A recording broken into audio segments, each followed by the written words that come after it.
خوای گەورە دەفەرمێ وما تشاؤون إلا أن يشاء الله رب العالمين.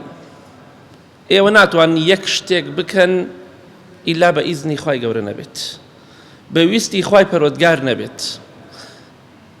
هەر شتێک ویستی خوای لەسەر نەبێت نابێت، ئەوەشی خوای گەورە بیەوێت دەبێت. کەواتە ئێمەی موسڵمان دەبێت ئەوە بزانین.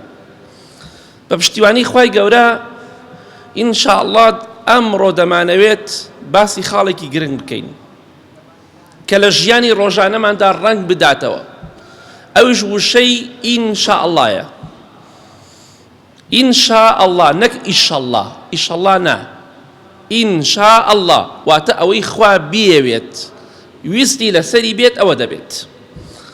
لە حەدیثێکی صحیح داهاتووە خۆشەویستی خوا فەرمێ صلی الله عليه وسلم یەئجوج و مەئجوج کە لەنەوەی ئادەمی زادن بێگومان.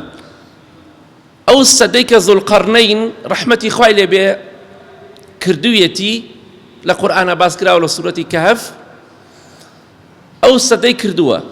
یەئجوج و مەئجوج پێغەمبەری خوا فەرمێ صلی الله عليه وسلم هەموو ڕۆژێک لەو ڕۆژەوە کە سەدەکە کراوە حتا ڕۆژی قیامەتیش کە دێنە دەرەوە، هەموو ڕۆژێک ئەو سەدە هەڵێکەنن حتا نزیکە خۆر لیان بدات لەو کەواتە لەسەر زەوین، بەڵام کەس نازانێت لە کوێن. خوای گەورە شاردوونێتەوە هیچ کەسێک نازانێت شوێنیان کوێیە تا ئێستا.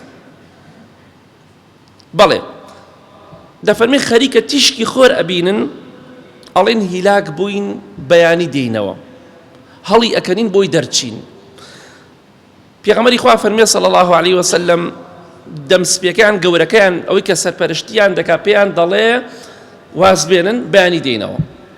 کە دێنەوە دووبارە وەکو خۆی قایم بۆتەوە و کوونەکە پڕ بۆتەوە، حەفرەکە و چاڵەکە پڕ بۆتەوە و لە پێشتر بە قووەتر و بەهێزتر هەم چاڵی دەکەنەوە بۆی کونیکەن و دەرچن.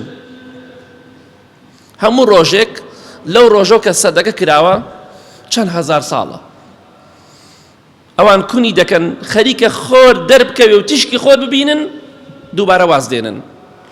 بەڵام پێغەمبەری خوا فەرمێ صلی الله عليه وسلم کاتی ئەوە هات کە خوای گەورە یەئجوج و مەئجوج بێنێتە سەر زەوی کە ژمارەیان بێشومارە.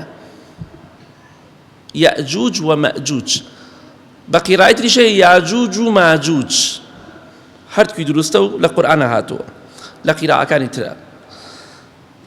ڕۆژی ئاخر پێغەمبەری خۆشەویستە فەرمێ صلی الله عليه وسلم چاڵەکە ئەو چاڵی دەکەن حەفری دەکەن ئەو سەدە ئەو پردە بە قووەت و بەهێزە خەریکە خۆر دەبینن. ئەو کەسەی کە سەرپەرشتیان دەکات دەڵێ دەڕۆین ئینشاءالله بەیانی دێینەوە، چاڵی دەکەین ئینشاءالله بەیانی کە دێنەوە سەیرەکەن وەکو خۆی ماوەتەوە. ئەم جارە چاڵی ئەکەن و کونی ئەکەن و دێنە دەرەوە و ئەو وەزعە ناخۆشەکە ڕووەدا کە جومعەی ئینشاءالله تایبەت باسی دەکەین. وشەی ئینشاءالله کەواتە سبحان الله تەماشاکە بیر بکەرەوە بەهۆی ئەوەی کە وشەی ئینشاءالله تەرک دەکەن بزانە خوای گەورە چی سزایەکی داون.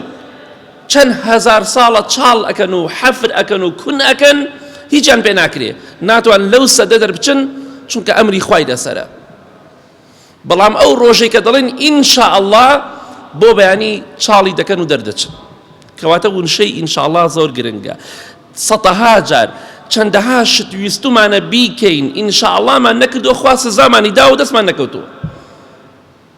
بۆیە بەردەوام بڵێ ئینشاءالله ئەوە دەکەم، ئینشاءالله سبەی مانگێتر ساڵێتر ئینشاءالله ئەوە دەکەم، مەڵێ ئیشەڵڵا ئینشاءالله واتە ئەگەر خوا بیەوێت ویستی لەسەری بێ ئەوە دەکەم، چونکە ناتوانی یەک شتێک بەبێ ئیزنی خوای گەورە بکەی.